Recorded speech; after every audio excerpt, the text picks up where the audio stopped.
I don't think there's a more special weapon group than spear guns. Honestly, in how many games can you legitimately play with a spear gun and get your Stargate SG-1 fantasy on and all whatnot? But unfortunately, historically speaking, spear guns haven't really been the most powerful of weapons in Warframe. But perhaps the Tenet Ferrox can change that? Let's find out. As always, my name is Leyzar, and I got a couple of builds lined up. Something cheap, affordable, something introductory for more casual Tenno, but rest assured we also got the endgame setup. With galvanized mods, prime mods, a Riven, we're gonna be taking this one to Steel Path, essentially put it through its paces and see how she handles.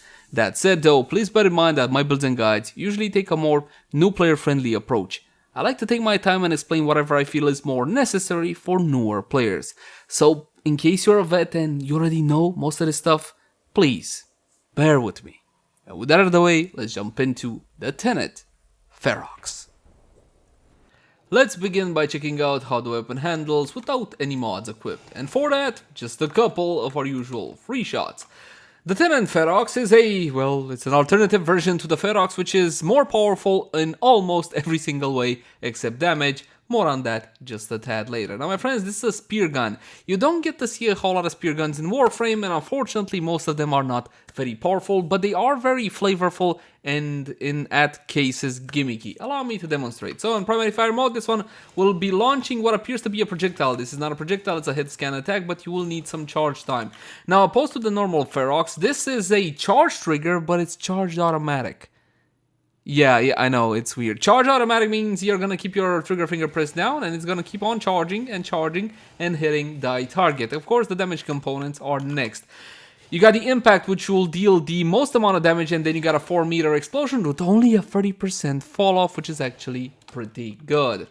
Now, of course, this being a Tenet weapon, you're gonna have to choose yourself a Progenitor. But unfortunately, even though this is a range weapon, you gotta get it with hollow keys. And you know what that means. Honestly, this is the first one that was on sale. It was like a 35% cold, and you know what? I took it. If you see something like a Toxin or a Heat or even a Magnetic, so you can work out with the Guncio and all whatnot, grab it.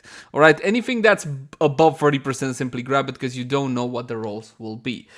That said, it also has an alternative fire. In alternative fire, like most spear guns, you're gonna throw the actual spear. And when you throw the actual spear, it will create a 10-meter field that will be attracting enemies to the center every 2 seconds and creating and dealing electricity damage. It's gonna last for 10 seconds, then it's gonna disappear.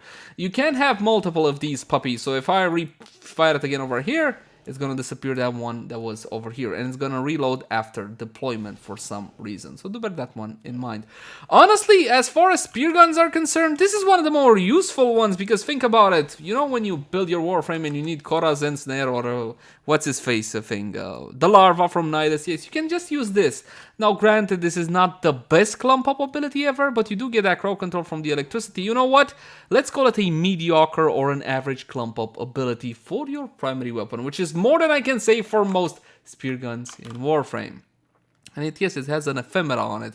Weirdly enough, if you put a skin on it, the ephemera gets flipped, but I'll show you that just a tad later. And I do believe, my friends, that's pretty much it for functionality. Honestly, it's pretty good to handle. It looks really cool, it looks really thematic, and Captura is fantastic on it. But let's see an actual stat comparison between this and the normal. But before that, what's most important in Warframe? Fashion frame. So check it out. You see the thing at yes, it has the ephemera at the tip. If you put a skin on, any skin, it puts the ephemera at the bottom. It's weird like that. So there you go. I'm not sure if it's a bug, oversight, or whatever the hell it is. There you go. It reacts like that to skins. Now about those stats. We're going to be looking at the normal Ferrox. I did a review for this one a long time ago. For this one, you're going to be getting yourself better charge rate, better fire rate, better magazine 20. Yes, no more punch through. Hold on, is that not a nerf? Well, not really, because punch through and explosive weapons, or better said, explosive projectiles, even though this one is not a projectile, it's basically a hit scan attack, don't really work well together, because you see, your projectile goes for the first target, it might hit the wall, and then it explodes, but then the explosion is not positioned where you want. It's awfully quirky. You know what? It's a good thing they removed punch through on this one. Critical chance, better. Critical multiplier, better. Status chance, a lot better. And that's fantastic, but believe it or not, proc consistency is still not good, even with 26%, simply because of the rate of fire and the number of hits you're putting in your targets per second. Damage is bad. damage is bad. Why? 350 instead of 200, and yes, I know what you're gonna say, dude, don't forget about the up to 60% you can get for a Progenitor, but even with a cool full 60%, you're not matching that 350, alright? So basically, if I get a 45% cold right now, I'm gonna get a total of what, 260? Something of the sort. Let's have a quick look. 270, okay, I was a little bit off. So yes, even if you get a full 60, you're not gonna be matching it in damage, which is a crying shame. It's a bloody Tenet weapon. But anyway, radial falloff 40% versus 30%. Obviously 30% is better. We're going to be dealing more consistent damage, more range. And when it comes to the actual throne itself, you're not going to be using this one for the damage, simply for the utility and the crowd control, as it should be obvious at this point. Now let's talk about mod capacity. Mine has 72 out of 72. Here's the thing. This being a Tenet weapon, you're gonna have to format 5 times to get all the mastery points out of it. It goes to mod capacity 80 out of 80 per forma. You get 2 more. You get how that one works. Yes, it goes the same for the Kuva weapons, and there's a melee as well, the Paracesis. I put in 3 forma simply because this is not a formal heavy weapon, and I don't long for those extra mastery points. Keep in mind to do Valence Fusion when you have more in order to bump up the value of the damage of the weapon. When it comes to the actual polarities, honestly, again, it's not really a forma heavy weapon. 3 is more than enough. You can get away with 1 or even nada, depending on your mods. In the empty arcane slot, we have a brand new arcane, which I want to talk about really quickly. Primary Frostbite. On cold status effect, 3% critical damage, and 2.25 multi-shot for 12 seconds stacks up 40 times. My friends, this is a tremendous primary arcane. It has one tiny issue. It's on a bloody cold status effect, so which is why kind of I gravitated towards the cold one anyway. As before, as you have with other arcanes, you can use something else to proc it. For example, you can use another weapon that is dedicated to cold to proc this, and maybe even use the Artex on your little Sentinel. You get how that one works? But the point is, I kind of build the whole weapon around this so I can showcase the new arcane. If not, you know the drill. Yes, you go with Primary Merciless if you're going to be using it in tandem with your melee, Primary Dexterity. And that's pretty much it. In the excellent slot, nothing. Terminal Velocity, yeah, no. What for? The primary fire is hit scan. The secondary fire is fast enough. You don't need to go for this one. You can keep it locked. You have ammo issues? You really shouldn't considering the fire rate, but you can go with Vigilante. Supply stabilizer for the recoil, yeah? Doesn't have much of a recoil, so honestly, leave this one locked for now. And now, my friends, let's see. Ammo maximum 100 is fine. Ammo pickup is good. Charge rate is a little bit on the slow side. You're gonna have to go for some fire rate. Honestly, the weapon feels sluggish, and it's not like it doesn't hit hard enough, but it's a little bit sluggish, so fire rate is a must. It's alarming. Reload on 1.8 seconds. It's fine considering the magazine. Riven disposition is gonna be only 1 out of 5. It's not worth currently going for Rivens for the Tenet Ferrox. I would wait a couple of months until prices cool off, and also we get a slightly higher Riven disposition, since I doubt this is going to be a very popular weapon. Critical chance is very good at 34% and a massive critical multiplier at 3.0x, and the status chance might seem fine, especially considering its predecessor, but still, it's not fantastic at 26%. The damage is low. Even if you were to go for a full 60% on this one, whatever element you chose, it's still not all that fantastic. As for the radial attack, I don't know if you noticed this, but the radial attack does a lot less damage than the actual impact. So yes, you will have to aim. No, you will not be going for the feet with this one. So do bear that one in mind. Now let's see how it performs with a standard, average, everyday build.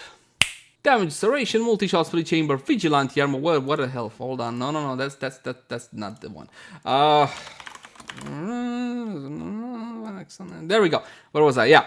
Multi-shot split chamber, critical chance and critical damage reducer, critical delay and vital sense. The two 60-60 vital mods, rhyme rounds, malignant force, 100 munitions for the slash, and vial acceleration, because as I said before, you do need the extra fire rate or the weapon will feel sluggish, especially if you're going to be using it with critical delay. If you don't want to use critical delay, well, you can sacrifice it and go for point strike. 150 versus, honestly, I wouldn't do it simply because with that 200% from critical delay, you get to guaranteed crit at 102% and 6.6x critical multi. It's really good. Definitely really good. Or at least it's really good on paper. So let's test the bloody thing and see how she performs. Nothing up my Grendel's sleeve, no corrosive projection, no tricks to make you think that the weapon is actually better than it actually is, including the Void School. We're gonna spawn in Corrupted Heavy Goon level 120, and of course the Exogog stat by popular demand, the Gog and the stat.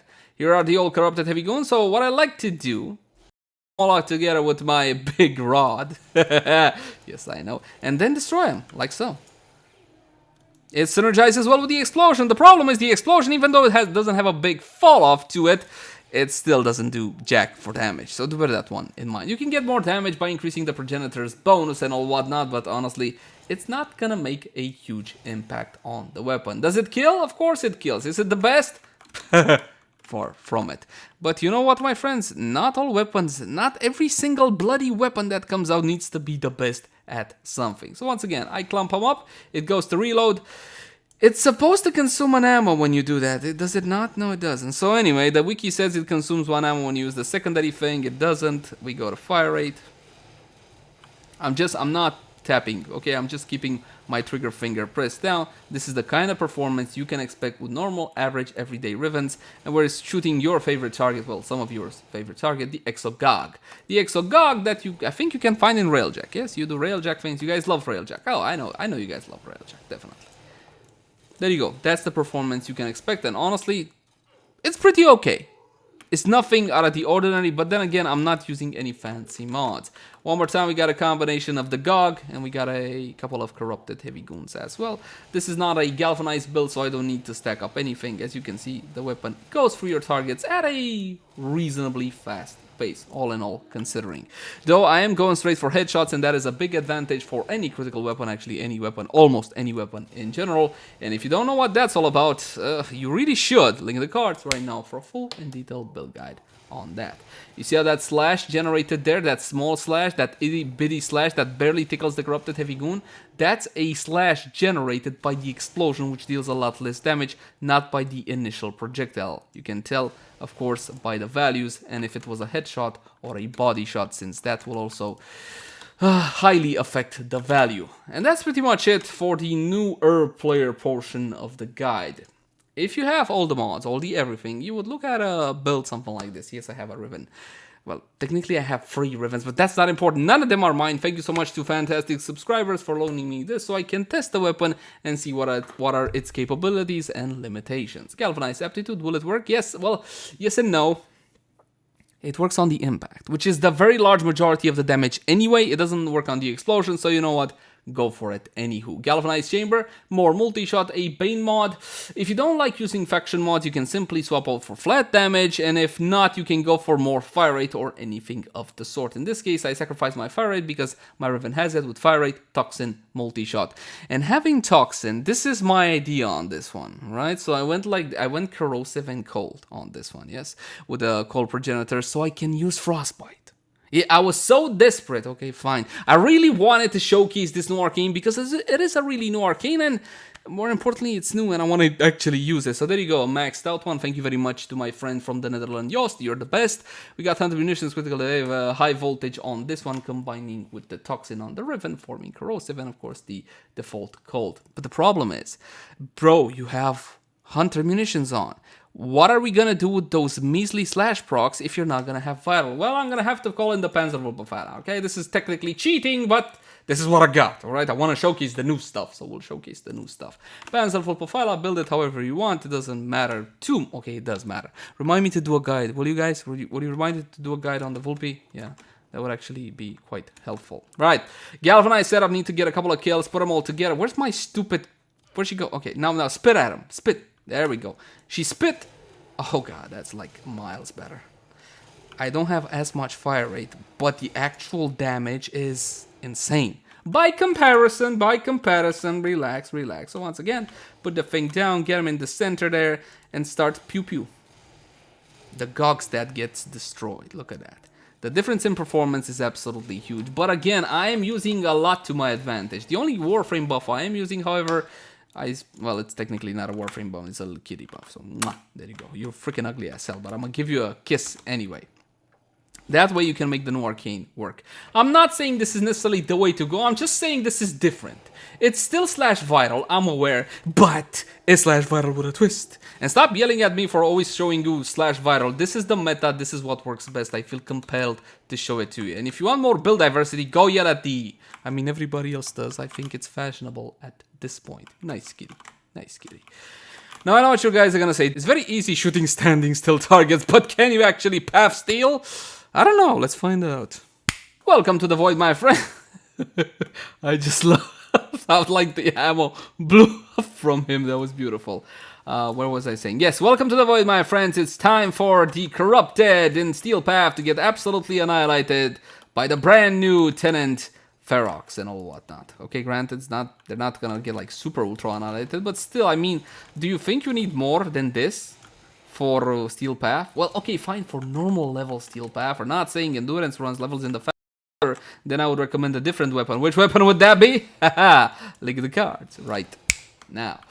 But for clearing Steel Path, honestly, this is more than adequate. I mean, look. Okay, granted, I am using the Panzerwolf for the viral procs, okay, still, but everything else works according to plan. Don't you love it when it works according to plan? I also love it how they made, you know how they made the Eximus being able to mercy kill him at 80% health? Yeah, that is. They really want us to use those mercy kills things. I still don't use them, I don't know why, I think it's weird. I'm just used to shooting my guns, or pressing E like a madman, because why the hell not? I kid, I don't play melee. Now, the reason why I'm kind of delaying and stalling for time is twofold. One, I want to see a corrupted heavy goon, and second of all, I don't think there's anything else I can show you here. I mean, it works very well. It's not one of the best weapons in the game, but you know what? You will be cool. If you use this weapon, you will be stylish and cool, because, let's be honest, not that many people use spear guns in actual missions, and maybe a noob will come across you and say, hey, brass, what's that cool weapon that you're using? Please, I want to be like you and use that weapon. And you'll be like, son, no. I'm sorry, that's it for Steel Path. It works fine. Again, it's not an underpowered weapon for normal average everyday content. And well, there's still a Warframe buff section that we need to get to, so let's get to. Was that a corrupted heavy goon? That is a corrupted heavy goon. Look at my face. I will not let you knock me back. Is that a proc? That's a proc. That's dead. And now we can go. Can we go now? You dead, you dead, you dead, that dead, that dead. You dead? Oh, is that dead? Yeah, it is quite dead. Lady Mirage Prime for absolute Warframe buffs, and of course when it comes to heavily armored targets, corrosive projection is definitely the way to go. Now don't get me wrong, this used to be a lot more powerful, it was nerfed, and it's not a must-have, so if your aura of choice is growing power, combat, discipline, or I don't know, maybe you're a newer player in the game and you want to use energy siphon, then sure, it's fine. It's not a must. Nothing here is a must. These are guidelines that you should use to have fun in game. Get what I'm saying? Now when it comes to the arcanes, Arcane Avenger definitely a must-have. As for your first arcane, this should always be something for your Warframe. Something like your Energize, your Grace, whatever the hell else you want. But you did notice the lack of fire rate, so we're gonna be going with Arcane Acceleration in this case. When it comes to companion buffs, the obvious choice is gonna be the Panzerwolf Profile. Get the viral procs, you don't need to build viral, and you can still get the cold procs, even though you can use another weapon for it. So there you go. Get yourself some viral procs. And the fashion is off, and you know that bothers me greatly, so we'll fix the fashion. Don't you just love how Mirage holds the stick? And no dirty things, please stop. We're gonna go to 165, unpause the eye so they can hit me, and I can get my glorious, absolutely glorious buffs. For my Mirage, I use Empower, then her free ability for an absolutely massive Eclipse buff, and one more time, one Empower for the best animation in Warframe. Oh, beautiful. However, so lovely. Clones. Now, this being a galvanized setup, we're gonna have to get a couple of kills, but after you do get a couple of kills, of course, it's gonna be one-shot galore. As you can see, the values of everything are sky high, and I do believe, my friends, that's pretty much all I wanted to show you on the brand new Tenet Ferrox. You know what? I love the Ferrox, I love the Tenet version, but it's important to understand that I don't appreciate these weapons for their power level. That power level is not really all that fantastic. And again, not all weapons in the game need to be the best of something. These are more colorful, these are more flavorful, these are more the whole Stargate SG-1 feeling with the ghouls, the ghouls, I forgot, it was a long time ago. I love these weapons, but if you're looking for some of the best weapons in the game in terms of power, these are simply not it. They're cool, they're quirky, they're gimmicky. I can use the thing. I forgot to use the thing in Steel Path. I forgot, sorry. But they're really not on that kind of power level. And unfortunately, I feel that the developer hasn't really paid attention much to spear guns for quite the while. Even though they did recently make some changes to them, I really did anything much for their popularity. And the last one to be released, the actual new weapon, the Aphentis, was a glorified buff stick, which is why it is my choice to discourage such design language. And I do believe, my friends, that's pretty much it. As always, my name has been Leyzar. Thank you guys so much for watching. Like, favorite, share, and subscribe if you enjoyed the content. If you got any feedback for me, I would love to read it in the comment section down below. You can also find me on Twitch, Facebook, Twitter, all the usual places. And if you love the content and you want to help me keep making it, consider supporting us via Patreon. There will be a link in the card in the upper right portion of the screen right now. Don't forget to turn on annotations. But until next time, my friends, hopefully I didn't bore you too much with this one. Where the frick is it? Bye-bye.